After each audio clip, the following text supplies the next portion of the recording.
verify what Mr. Hussein found in his experience in the classroom, I'm going to show you a couple of slides about the results. And so here we have, this was second grade classrooms, and the column I want you to pay attention to is the red one.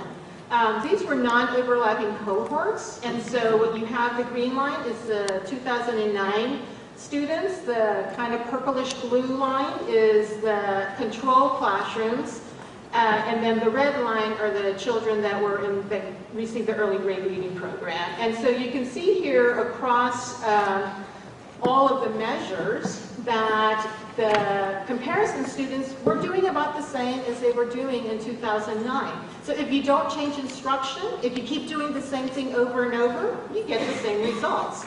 But if you change even something as small as focusing on an area that you found was missing and provide it for a short period of time, but do it every day, provide training and do it consistently, you get pretty dramatic results. So as you can see, the means, these are means on each test, increase dramatically for the kids in the intervention.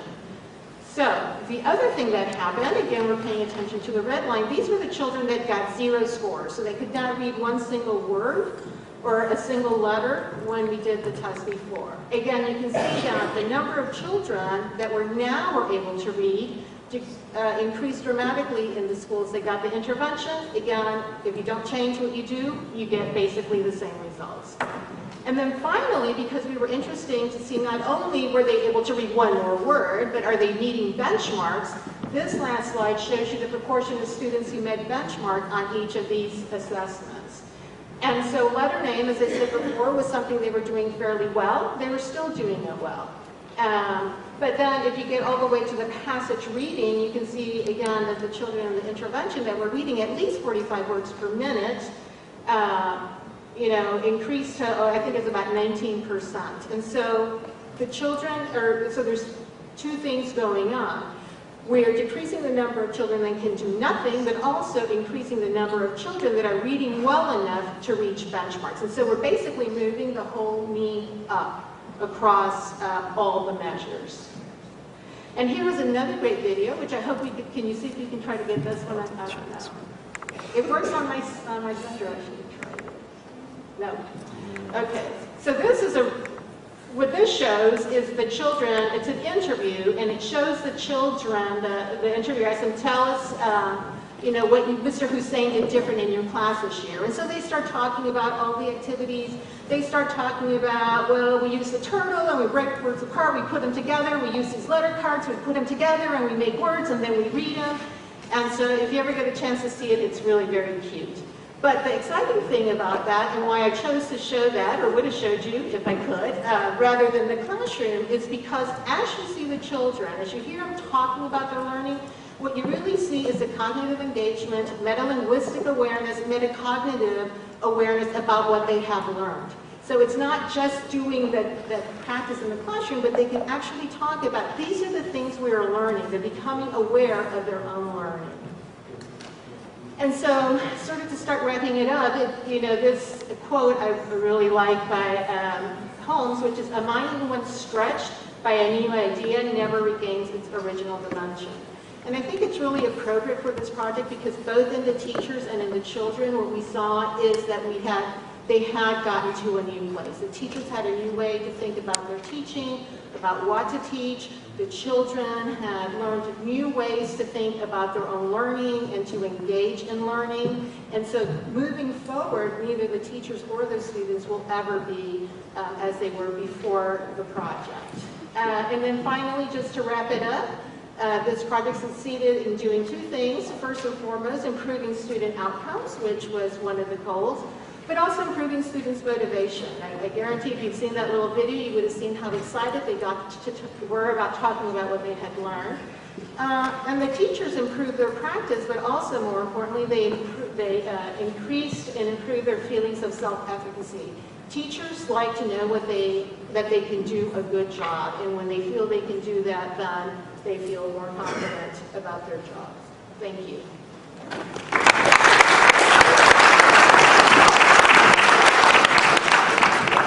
Sylvia, thanks very much for that.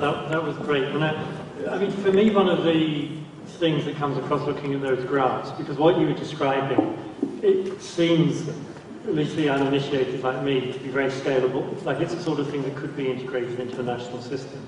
And if it were, and if it duplicated those results across Egypt, you wonder what it would do to Egypt's ranking on the TIM survey or the PISA survey. So as our Scottish brothers open up again, I'll move to our last speaker. So Audrey Murray, over to you. Great, thank you. My name is Audrey Moore. I'm with the Education Quality Improvement Program at FHI 360. And I want to just talk a little bit about EQIP2 is a USA, for those of you who aren't familiar with this program, it's a USA-funded program that has both a research arm and an arm for implementing projects. As part of this research arm, we've done extensive amounts of research in different areas of education, and one of those areas is an opportunity to learn. And the way that we've defined opportunity to learn are looking at some of the foundational things that have to be present for a child to learn. So you have to have a teacher, you have to have time in the classroom, the students have to be present, the school has to be open. And what we've done is to take a look at that against whether children are learning to read. And so since 2008, we've worked with some of our partner organizations, including Save the Children, CARE, and the Aga Khan Foundation, to do 5 case studies in 5 different countries to look at the time use at the school and classroom and how that correlates to, our proxy for learning was EGRA, so their early grade reading at the 3rd grade level. And we worked with co-investigators, Joe DiStefano from RTI, Amy Jo from SAVE, and Sheila Manji from the Aga Khan Foundation, as well as Elizabeth Edelman from FHI 360. And before I show and talk about some of the results, I do want to qualify and recognize that the work that we've done on the use of time and learning, it's one aspect of quality, and we recognize that there are a lot of areas of quality that we want to impact.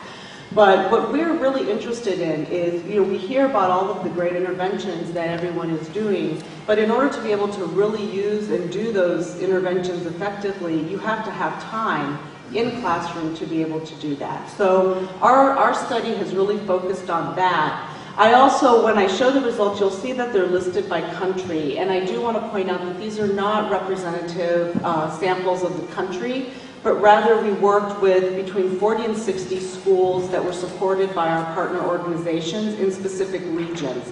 So it's really looking at specific regions of that country.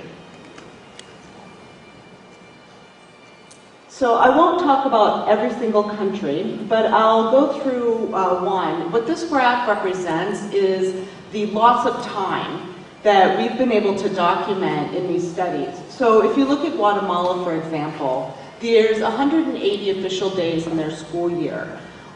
When you begin to deduct for things such as how often the school was open, whether teachers were present, whether the students were present, how much time is lost during the day as a result of the school opening late, closing early, recess being extended from 15 minutes to 30, 40, 50 minutes, and then inside the classroom, off-task time. In Guatemala, you begin to move from 180 days to 56 days of effective instructional time. So even though the students may go to school for a certain number of those days, in terms of effective instruction, that's more than 50% of their time that's being lost or wasted during the year that could be used more effectively to be teaching children. You can see that in Honduras, there's 69 effective days. In Nepal, we had approximately 87. In Ethiopia, 69. And in the Cabo Delgado region of Mozambique, there was only 30 days of effective instruction once we accounted for all that time lost. So we then looked at what that meant against the reading fluency, and we did use all of the instruments that have been adapted or created under the EGRA Education Data 2 project. So this just represents the reading fluency results. Again, by country. So you can see in countries such as Honduras, And Guatemala as well, although, yeah, Guatemala, the students on average were reading much better. They were much more often up in the 60 to 80 words per minute range compared to countries such as Ethiopia and Mozambique, who were reading between 0 and 10 words a minute. And in fact, in Mozambique, with the 60 schools that we worked with, on average, the students, 80% of the students couldn't read a single word in grade 3.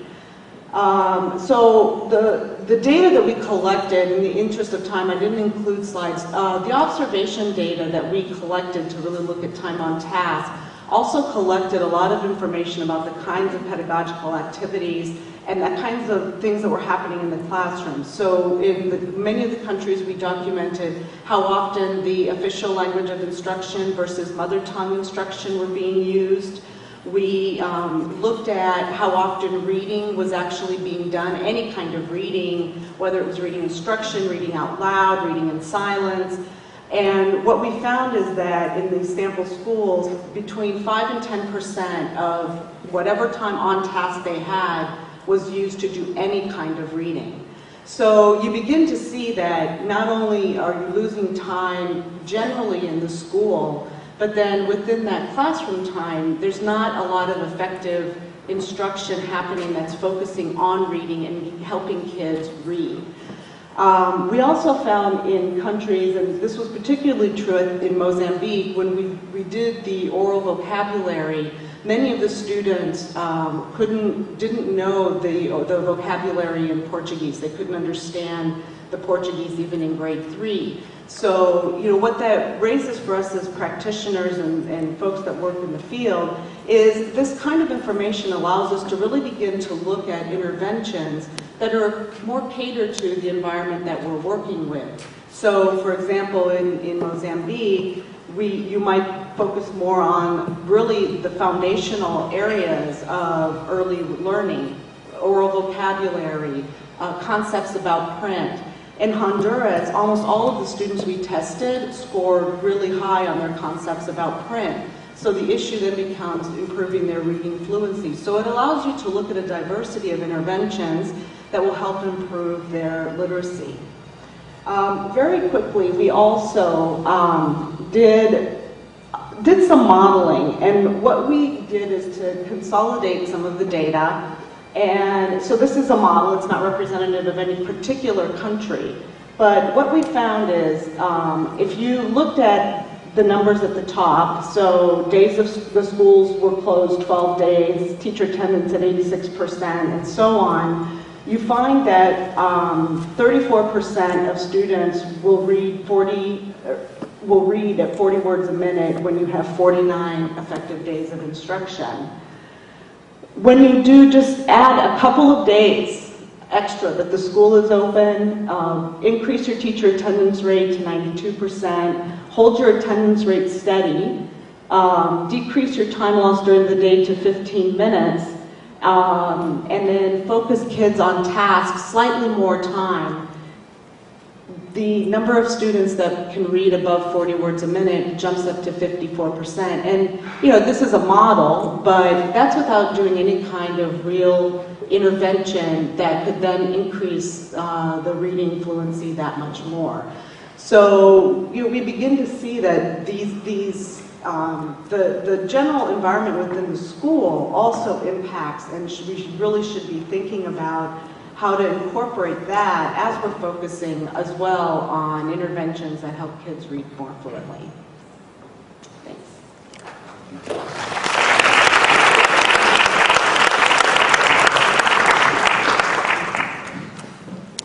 Thank you, Audrey, for that. Actually, I think Audrey has the distinction of being the first speaker in the whole day, and Sylvia will correct me if I'm wrong, who finished 1 minute before the end of her allocated time.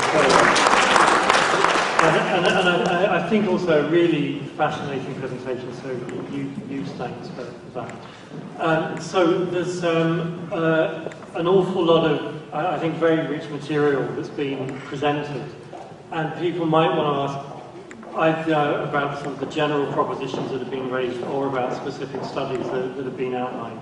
So the floor's open. I think we'll take maybe three. Can we have 2 batches of 3 questions? Do we have time for that? Yeah. Thank you. It depends if you can go across the whole board or whether a single person answers the question. But next time. I'll decide that while you're doing the questions. So let's have 3 questions. I'm Beth Cargill. This question is for John. Did you find out why listening comprehension consistently was weak throughout all the grades when you did the project when you did your project? And then when you compared the schools, it was also still weak. Did you stop to think about listening comprehension? Oh, right. What, did you have an answer as to why there was a consistent weakness throughout all the tests, all the grades? We just Hang on, we'll take a few questions and then you will get a chance to reply. First of all, thank you to all of the presenters. Pablo Stansbury from Save the Children. As I'm sitting here throughout the day, I'm finding myself moving and getting a little bit more uncomfortable as we're focusing on reading. The vast majority of our presentations today had to focus as the teacher is the primary focal point for changing reading in children. Almost 95% of it has only been focusing on teaching. Now, realizing teachers do have a critical role, but even the best teacher will have some problems when they're confronted with, poverty, HIV, a whole host of other, intergenerational illiteracy. There's a lot of other issues that are coming into play. So even the best teacher was going to have some challenges, regardless of the amount of improvement. So it's just a feeling that I want to throw back to the panel. Have we begun to focus all of our eggs into one basket, focusing on teachers, or what role do we see going beyond those 3 hours that frequently children are in a classroom for 3, maybe 3.5 hours in a 24-hour cycle? They live in a community, they live with families. It's a growing discomfort I have. Thank you. Thank you.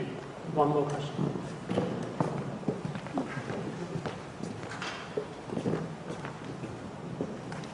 Hi, Patrick Collins, USAID. Actually, I was interested, Amy Jo, in your last finding, but in particular, looking at the issue of scalability, which is, I think, it related to, and building on the previous question. I think the 4 T's and across all the different interventions we've seen in a number of countries in recent years, there's a very clear commonality in terms of structured lesson plans, emphasis on phonics, having component aspects of assessments that you can then build on and track, etc. But it's very interesting, the data that you had on the influence of reading out of the classroom. And I wondered if you could particularly speak to that, because I remember there's some research from the Hewlett Foundation that's also getting into this increasingly. And maybe extrapolate what you're seeing is that, could you extrapolate as far as the generalizability of your findings, but in particular, given that the interventions with SAVE may be unique to SAVE's modality of assistance versus other types of interventions. Okay, so I think we've got 2 speaker-specific questions and one more general question on are we overstating the role of teachers in the classroom through neglect of other factors. So if we could maybe do a division of labour along those lines, so if John and Amy could respond to their specifics. And then we return to teachers after. John. we just found this out, so we don't know why it's true. However, but we will go out and find out if we can. But the important part of how this relates to the presentation I gave is that the approach to improving practice in these schools involve the whole school leadership and teachers in making their own plans as to how to take what they've learned and put it into practice, and then to monitor their own implementation. We can now go back, and they did that, based on similar kinds of data from the pre-tests that informed their intervention. So we can now go back with them and say, this is what we found out. First of all, you're doing a good job. This is working. These kids are learning. They're learning each year. However, something's wrong with listening comprehension. And then we can provide specific technical assistance on how you might improve listening comprehension. The staff and teachers can talk about how they're going to implement that. They can implement it and they can monitor it. So I don't know why this particular thing happened across all 3 grades, but and we don't know what effect it has, but there's always a possibility that if one component is really limited, that it's limiting the growth in the other components. And this may be true in this case. So it's exactly where they ought to put their attention. Thank you, John. And you gave me an extra couple minutes, so I want to thank you for asking the question. And so I have to thank Patrick for asking me the question about the scale. I think absolutely the scale and scalability of the different pilots that we have going on is crucial right now for us. In each of the 9 countries where we've been on these pilots, we've started with 10 to 20 schools in a sort of proof of concept phase.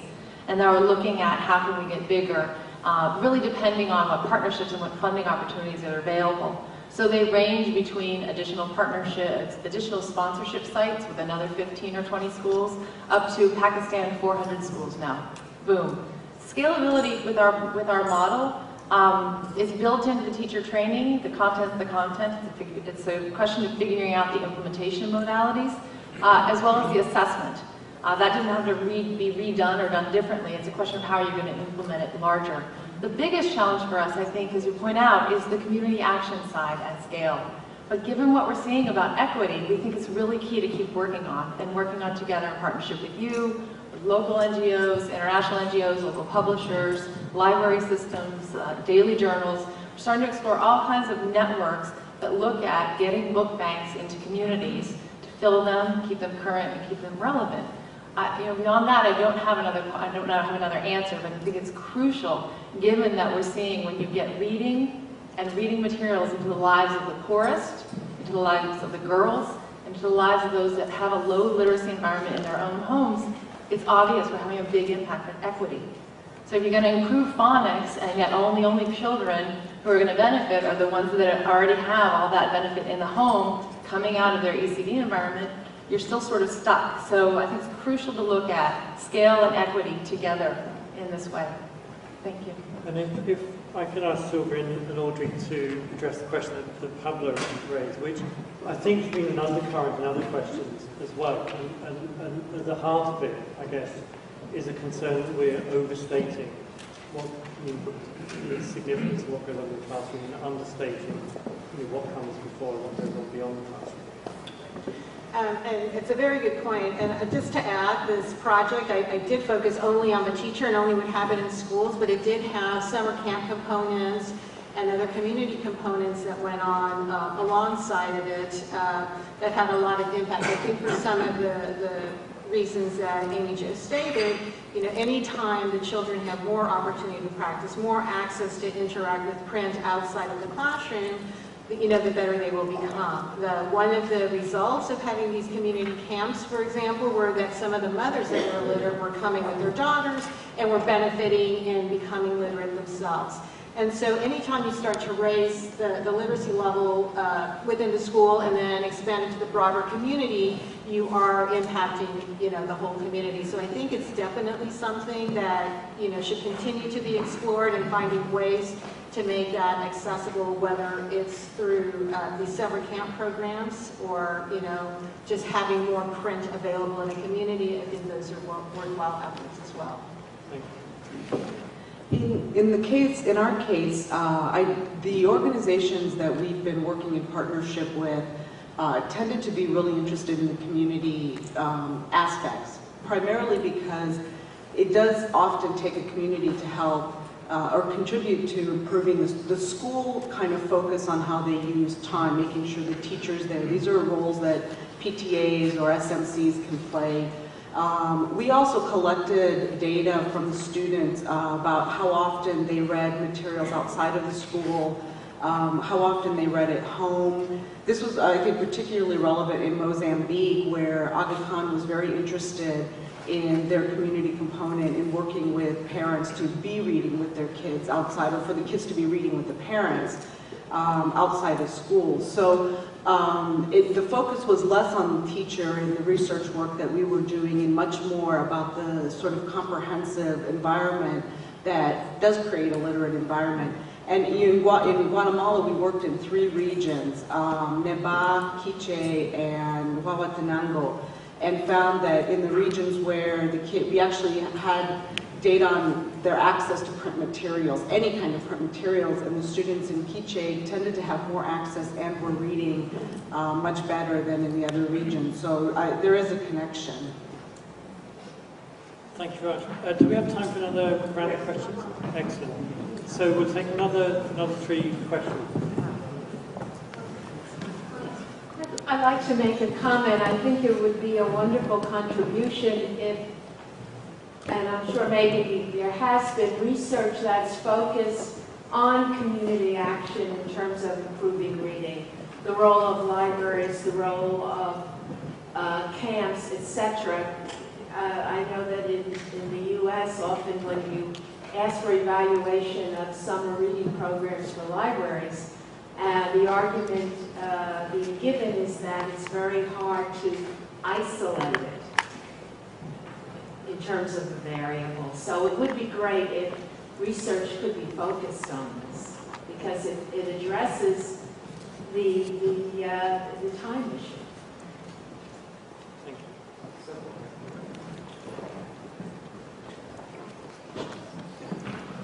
you. My name is Sani Shuaib. a one-time teacher but a transformed journalist. I think when we are talking about education, it's a 3-way traffic. The government, who are the providers of the facilities, and the employers of the teachers themselves, and the parents. I want to just throw a challenge to all of us here. How many of us do spare time for 30 minutes or even 10 minutes to ask our words, what did you do in the school? Let me see your English, mathematics, writing, drawing, religion. How many of us? 0.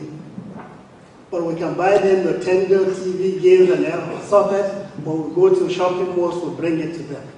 The teachers are not encouraged because of poor condition of service, translate their ineffectiveness in teaching, in dedication to teaching. And in addition to that, the qualified ones will say, okay, let me proceed to university and further my education, change the line, just like me now. I'm a journalist with now about 32 years of experience. And then on the other side, only the unqualified teachers are employed as teachers because they themselves is by accident. No job available for them is except teaching. And therefore, without good method of teaching, nobody, even a university professor, with due respect to them, he will not university professor, I mean, even people with PhDs will not be able to impart knowledge of 2 times 1, 2, and then 1 plus 1 gives you 2, 2 minus this gives you 0. You will not be able to tell the child. And then it is only an experienced teacher that will, after giving a lecture and then giving assignment, will go from one table to the other to see the poor, I mean, those with pure IQ who are not ready to catch up. He will be able to assist them. You see, how you do this, put your one hand here, another hand. This plus this will let us count you and I. 1, 2. Then 1 plus 1 gives you 2. 1 minus 1 gives you 0. Only a trained teacher can do that. So most developing nations have only employ teachers, I mean secondary school leavers, and anyway, time factor. Thank you. I think you were a very good teacher. Thank you. Last question. Yeah, Audrey Mary, I'm very appalled by those results. They're so, in a way, they're quite bad. And for me, they're like governance issues. So were those results confronted to authorities, and what was their reaction? So why don't we start with that angle, and then work this way? Yes. in all of the countries we did presentations that of the results to the partner organization in collaboration with our partners, as well as inviting government officials, donors, both multilateral and bilateral, depending on the country and their availability. And it's really our partner organizations that are doing programs. Amy Jo's Literacy Boost is working in Nepal and Ethiopia. I think some of the data that we collected there originally with her is part of the baseline work that they're now doing. I know that Aga Khan Foundation has been very active in disseminating the results and working with their government partners. So, it's beginning. We've just now completed Mozambique just a couple months ago, so it's still very early in the stages of disseminating the results and trying to move forward with those countries. Thank you. I would say that in Egypt, but in every country in which we've implemented an EGRA and show very dismal results, the reaction by the government, by the ministers, is usually, what can we do? And I think one of the exciting things that we can do now is that even though we keep finding the results that we have been, we do know what to do. And so being able to provide very concrete steps of what to do next is very helpful, because it's not like, oh, here you go, you're not doing a good job, but here's what we can do about this. And then depending on the country, the solution might be a little bit different in each case, but there's really a set of things that are going to work almost anywhere. It's just a matter of matching it up. In Egypt, for example, we work very closely with a Ministry of Education working group to find the solutions. And what that did is that now that we've implemented for 1 year and we have good results, the ministry is ready to take full ownership. They're ready to move forward. And so having that buy-in and that collaboration from the beginning made it easier to go to the next step of scaling and then eventually sustainability.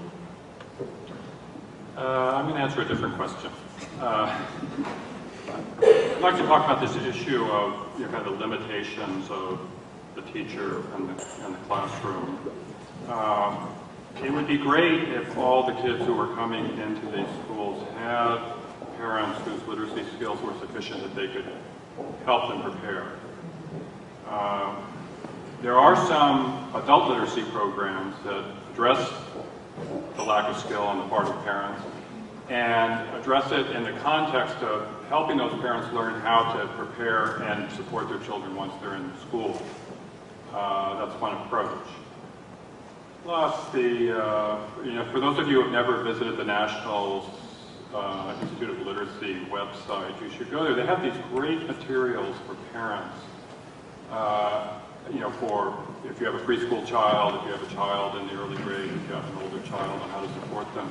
And the preschool, and even some of the school age suggestions that they give, all of which have evidence to support them, don't really require the parent to have strong literacy skills. Just asking your child every day when they come home from school, what did you learn, is a very powerful motivation for the child to continue learning. So I think that, if we take a historical view, which is easy for me because I've been around here for so long, 25 years ago it was access, then it was access and equity, then it was internal efficiency, getting the kids to complete, and now we're talking about basic reading instruction, getting the classroom reading instruction to function in relation to what we know works. And I feel that there are these other things that we can do. The community and the parents might be next, or something else. But at some point, the parents and the community have to be brought into this equation. One of the really famous approaches to literacy instruction in the United States is called Success for All. It was developed at Howard University and Hopkins, not too far from Dr. Slavin and his group. And it's as evidence-based as you can get, and it was tested out. And then he took it into really poor, disadvantaged neighborhoods to see how it worked, because his real goal was to get disadvantaged kids in disadvantaged poor schools to be reading at grade level by grade 4. And he got 100% increase from 20% reading at grade level to 40. And I asked him about this, and he said, we have to go into the community and into the homes if we're going to, go that, this is 60% of the kids are still not reading at grade level. We've done everything that we can do in the classroom. Of course, you might be able to marginally get it up to, like 45 or 50, but at some point, after we've got access equity, internal efficiency, we've got, good evidence-based practice going, we're going to have to go out outside of the school and start getting the environment that the kids come in. Or we're going to have to start doing, better preschool and so forth. Yeah, I think I would echo that and even add that in many of the countries that we've seen, one of the big benefits to looking earlier is also even just oral language skills, just self-expression in your own language, parents talking, and nobody needs literacy to talk to their children, so it's another piece that comes in earlier. I wanted to respond to the call for more research about the community action side. Absolutely. We've been grappling with whether or not in some of our privately funded sites it's ethical to do part of Literacy Boost or not part of Literacy Boost, or how that works with our partner communities and ministries. We would love to do it in isolation, and I think probably where we have some opportunities coming up in the next 3 countries, or the 2 that come after that, Zimbabwe and Kenya, are on our hit list for planning. We'll see if it's possible to build in some partial implementation research that phases these things, so we can learn more specifically about the community action side. But for now, we're trying to gain more insight into how this works within just the Literacy Boost sites, because they've all had the same teacher training intervention as I was showing. And I think that's all I want to say on that. Thank you. Thank you very much. So with that, I mean, there are a couple of thoughts that I have at the end of this session. And one of the things that I found really inspiring, actually, is that I think what the evidence shows us, that there's a lot of low-hanging fruit out there when it comes to reading and literacy. Relatively small investments that could yield very big returns. And of course, these problems are difficult, but a lot of this isn't rocket science. Actually, it's not like putting those guys up in the space station, or God forbid, closing the US fiscal deficit or something like that. These are things where the political consensus can be forged. And I do think if we can really consolidate this type of evidence and get it in the hands of people like yourselves here who are really trying to achieve change at a national level, and use it to persuade policymakers in the international community to invest in it, that we could really, well, Lewis described it as a revolution, but it could take the revolution forward. So with that, I'd like to say a huge thank you to all 4 speakers who did a fantastic job with and without the massed ranks of the Scottish Highlanders out there. So thank you.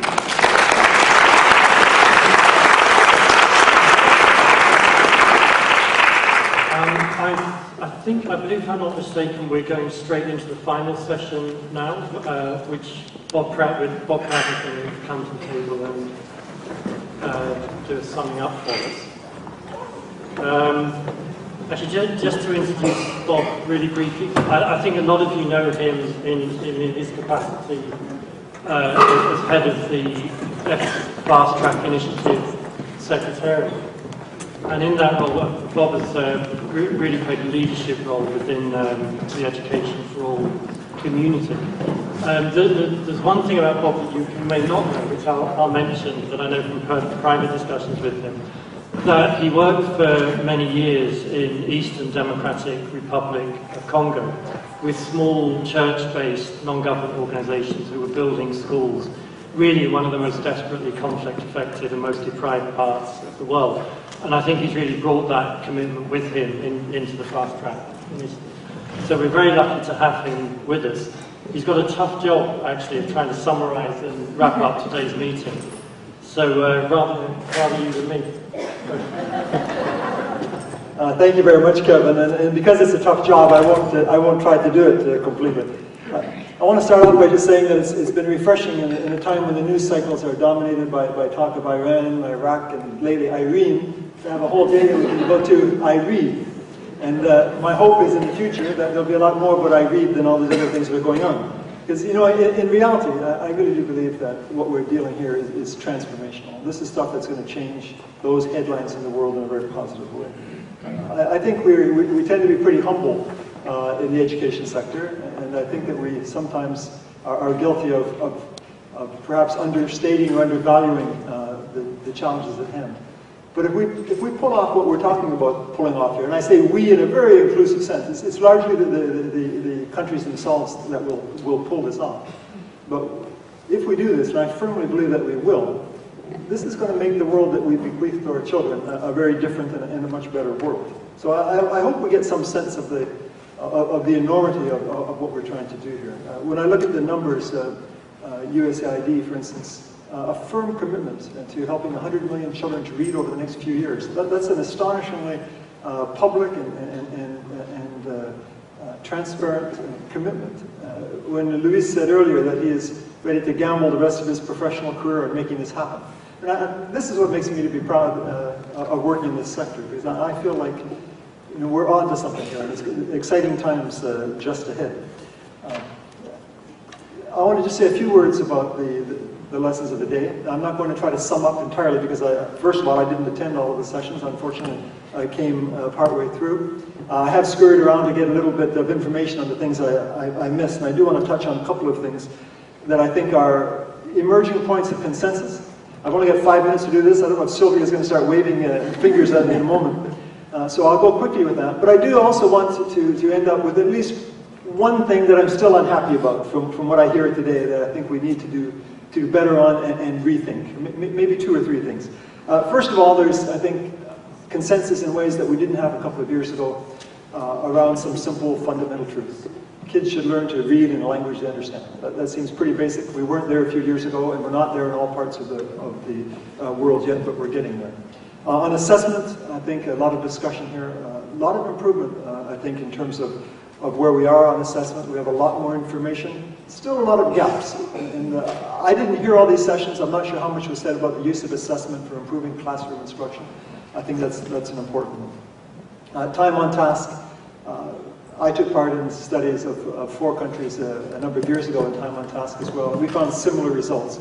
Really quite worrisome results in terms of the amount of time children actually have. We looked at reading time in one of the studies I did a number of years ago, and we estimated that children on average were reading 6 minutes a day in one of the countries that we looked at. And 6 minutes a day is simply not going to get you where you need to be.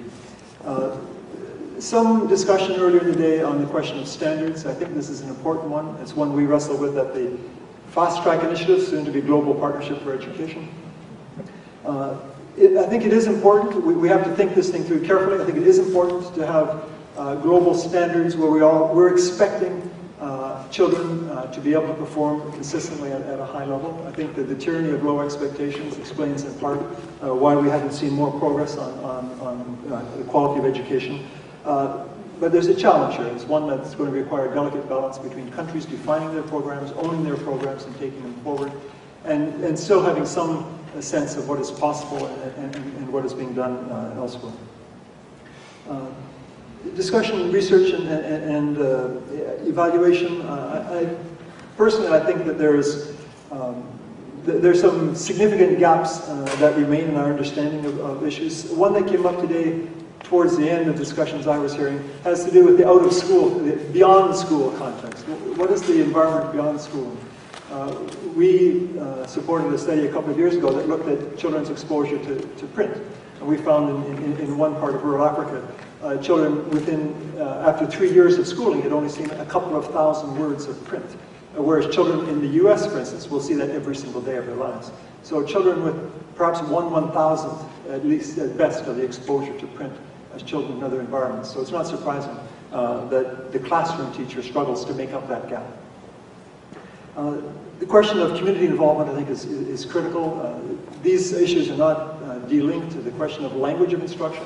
I think it's been greatly overlooked in terms of community involvement. When the parents are essentially told the school is about something you know nothing about, it's in a language and in an approach that has nothing to do with you, it's not surprising that we see the schools de-linked from learning. And I think if we're going to achieve what we want to achieve in terms of reading and what we believe we can achieve, then the communities are going to be a part of it, not just because they're encouraged to be a part of it, but because structurally schooling is managed in a way that's quite different and that encourages that involvement.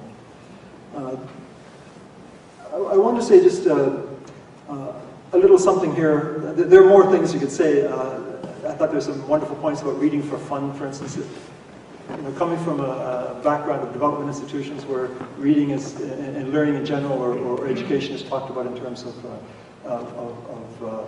impact on GDP and so on, I think it's refreshing to hear that we can actually look at some other impacts and say, look, this self-development as individuals is an important outcome as well. I want to say one thing that still worries me. I thought we had wonderful presentations, very thoughtful. I'm still worried about this question of scale. Listening to the discussions today, it still seems to me that far too much of it, and this is not a criticism of any of you, it's maybe a criticism of us institutionally, because I think somehow while we're ambitious, we're starting to embrace ambition. These numbers that we're putting out there, these targets, it's a good step. But I think we're still too timid institutionally. And we're not yet ready to take on a lot of these problems at scale. We're still doing 20 schools here, 30 schools there, 100 schools here. And I really can't stress this too strongly. It's time for us to go to full scale. We need to be doing these things at national scale. Part of it is going to be uncomfortable for us as some of the institutional arrangements that we have set up. It's hard for, let's say, Save the Children, or maybe hard for AIR or some of the individual participants to operate at that scale, just because of the things that they're asked to do and funded to do. So we are going to have to set up a global partnership for education, if I can dare say that, in a small lowercase letters here. We're going to have to work together in ways that we're not, and I'll speak to our representatives of our countries here in particular. I think it's absolutely critical for you to make demands of us as a development community as well. And your demands, I think, you have the right to insist that we not come at you piecemeal with a lot of little things. I mean, there will be some experimenting, there will be some research that has to be a part of this. But you have the right, I believe, to ask that we come to you in a coordinated fashion, working together at full national scale. Let me just make a personal comment. As I said, I'm not going to try to sum all this up. I want to come back to the idea of reading for fun. I have, in my household, a 7-year-old and a 9-year-old, and they often go around with books in front of their faces, reading. And my wife and I often have to steer them by the elbow to keep them from bumping into things because they're not paying attention where they're going. And to me, this truly is the ultimate goal of what we're talking about here, is to see, if I can make a little metaphor, is to see essentially, see children everywhere walking around caught up in the joy of a good book, but ultimately to see children navigating through life because of the worlds that have been opened to them through reading. I think that's where we're going. We're talking about making the world a better place in many different aspects. Reading saves lives. We haven't talked about that yet. We could talk about that. I think that's a whole other story, but essentially helping us find our way through life, maybe by being guided on the elbow once in a while through the lessons that we're getting and through the worlds that are open through reading. I truly believe that this is beginning to happen. Louise talked about the revolution that's coming. It will be revolutionary. If you look at what's happening at a small scale now, virtually every one of these interventions, you're seeing effect sizes of 100%, 200%, astonishing effect sizes. To me, that shows that literacy is possible. I think I would add numeracy. I think that Steve has made some excellent points about needing to take a more holistic approach to this whole thing. But we must not lower our level of ambition. It is possible to achieve at levels that we have not imagined. And I believe that not only will we see it in our lifetimes, I'm looking for the next 5 years to see really a revolution in terms of what's happening at the schools. So thank you all very much.